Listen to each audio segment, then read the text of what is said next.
అందరికీ నమస్కారం అండి.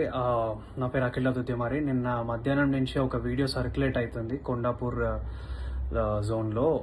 ఒక డెలివరీ అబ్బాయి రమేష్ అఖిల్ అనే ఒక అబ్బాయి మా ఎదురుగా ఉన్న ఒక ఫ్లాట్లో, చేలం రెసిడెన్సీ అనే ఫ్లాట్లో 201లో ఇవ్వాల్సిన పార్సల్ అరుణ రెసిడెన్సీ 201లో ఇచ్చాడు. అక్కడ డెలివరీ అడ్రస్ మీద వెరీ వెరీ క్లియర్గా రాసింది ఏంటంటే ఆపోజిట్ టు అరుణ రెసిడెన్సీ 201. నేను కావాలంటే మీకు ఆ లింక్ ఆ ఫోటో కూడా నేను మీకు పెడతాను. సో అది క్లియర్గా ఉంది. సో మా ఇంట్లో మధ్యాహ్నం పూట ఏంటంటే ఎవరో ఇంట్లో నలుగురిలో ఎవరో ఒకరు ఆర్డర్ చేశారని చెప్పి మా నాన్న ఆ అబ్బాయి వచ్చి డోర్ కొట్టగానే 201 అరుణ రెసిడెన్సీ అనగానే మా నాన్న తీసుకున్నారు. ఇది మన ఇంట్లోనే పెట్టారా అని మా నాన్న అడిగే లోపే మా నాన్న చేతిలో పెట్టేసి ఆ అబ్బాయి వెళ్ళిపోయాడు. ఒక ఆర్డర్ డెలివరీ ఇచ్చే ముందు కన్ఫర్మేషన్ చేసుకోవాల్సిన అవసరం డెఫినెట్లీ ఉంటుంది అనేది నేను అనుకుంటున్నా. ఒక ఓటీపీయో లేకపోతే కాల్ చేసో లేకపోతే ఆ పేరేంటో కనుక్కొని క్రాస్ చెక్ చేసుకొని ఇది కరెక్ట్ డెలివరీయా కాదా అని ఇచ్చుకొని వెళ్ళిపోవాలి. ఓకే, అబ్బాయి ఫస్ట్ ఒక తప్పు చేశాడు. ఓకే, రాంగ్ అడ్రస్ ఇచ్చేసి వెళ్ళిపోయాడు. మా ఇంట్లో తెలియకుండా మా అమ్మ తెలియకుండా ఆ కవర్ తీసి ఓపెన్ చేసి ఇంట్లో ఎవరు ఆర్డర్ చేసింది ఇది అసలు అని చెప్పి మా అమ్మ ఓపెన్ చేసింది, చూసింది. సరే ఇంట్లో ఎవరు ఆర్డర్ చేయలేదంటే అక్కడే పక్కన పెట్టేశాం. 20 నిమిషాల తర్వాత వచ్చాడు. ఆ అబ్బాయి కోసమే ఇవ్వడానికి అది పెట్టినాం. ఆ అబ్బాయి మా ఇంటికి అడిగినప్పుడు నేను ఆ అబ్బాయిని యాజ్ ఎ జనరల్ సిటిజన్గా, ఒక రెస్పాన్సిబుల్ సిటిజన్గా నేను అడిగిన క్వశ్చన్, బ్రదర్ మీరు అసలు క్రాస్ చెక్ చేసుకున్నారా అడ్రస్ అని అడిగితే ఆ అబ్బాయి చెప్పిన విధానం ఏంటంటే, లేదు నేను చూసుకోలే ఇచ్చేస్తా. ఆ అబ్బాయి తాగేసి ఉండి మాట్లాడుతున్న పదాలు అవి.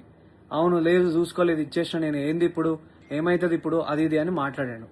అట్లా కాదు భయ్య, నువ్వు మంచిగా మాట్లాడు అని మాట్లాడుతుంటే మా మమ్మీ అటు నుంచి వస్తుంటే ఇది కొంచెం ఓపెన్ అయింది ఏమనుకోకటి తీసుకోండి అని ఇస్తుంటే వాడు ఏంది ఫ్రీగా వస్తే తీసుకుంటారా, ఏందే ఫ్రీగా వస్తే తీసుకుంటారా అని ఇట్లాంటి మాటలు మాట్లాడినాడు. యాజ్ ఎ కొడుగ్గా నా ఫ్యామిలీని రక్షించుకోవాల్సిన బాధ్యత నాకు ఉంది. ఒక రెస్పాన్సిబుల్ పర్సన్గా మా అమ్మనో లేకపోతే మీ అమ్మల్ని ఎవరేదన్నా కూడా ఎవరు ఊరుకోరు కదండి.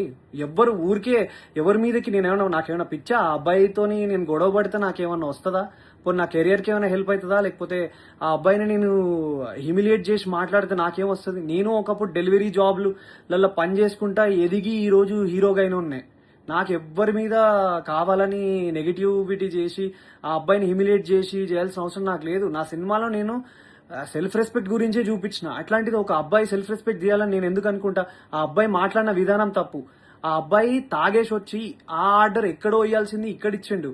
అండ్ ఇదే ఇష్యూ ఏంటంటే, ఇంకో విషయం ఏంటంటే, మా ఎదురింగ్ ఇంట్లో చేలం రెసిడెన్సీలో ఇంట్లో ఉన్న 201 వాళ్ళు ఏంటంటే ఆపోజిట్ టు అరుణ రెసిడెన్సీ అని పెట్టారు. వాళ్ళ వల్ల ఇది 10th టైం. ఒకసారి కాండమ్ ప్యాకెట్స్ వచ్చినాయి, ఒకసారి సిగరెట్ ప్యాకెట్లు వచ్చినాయి. మీ మమ్మీ మీరు ఫ్యామిలీ ఉన్న వాళ్ళకి సిగరెట్ ప్యాకెట్లు కాండమ్ ప్యాకెట్లు వస్తే మీరు తీసుకోగలుగుతారా? అంటే wrong address definitely, but still అది ఎంత ఎంబరేజింగ్ ఉంటుంది అనేది మీకు అర్థమవుతుందా? నా మీద అందరు సోషల్ మీడియాలో నిజమేంటో, నా సైడ్ నుంచి ఉన్న స్టోరీ ఏంటో తెలుసుకోకుండా అందరు నా మీద నెగిటివ్ కామెంట్స్ కొడుతున్నారు. నీకు అంత బలిసిందా, ఇంది చేసినా అది చేసినావా, మా పేరెంట్స్ని నన్ను అందరినీ ఇష్టం వచ్చినట్టు తిట్టి మాట్లాడుతున్నారు కదా బ్రదర్. నేను అదే అడుగుతున్నా, ఒకవేళ మీ ఇంట్లో మీదకి నెగిటివ్గా